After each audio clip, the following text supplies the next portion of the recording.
Here I want to present a video.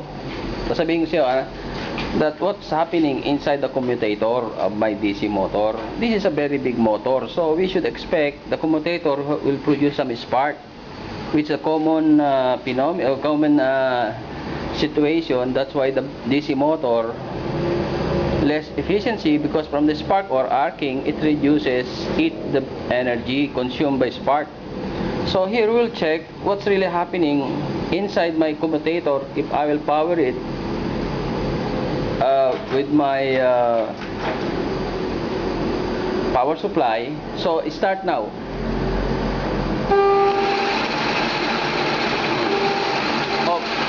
Look, it's still running. No spark. On.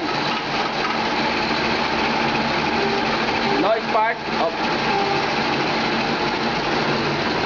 Now here we will check the battery.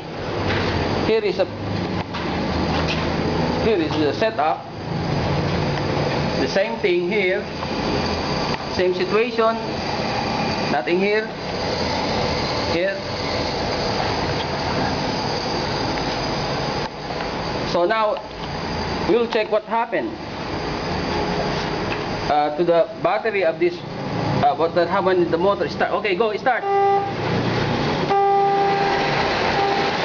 Increasing.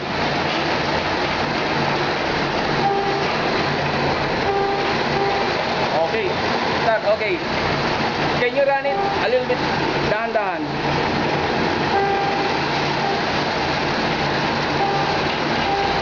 Okay, stop.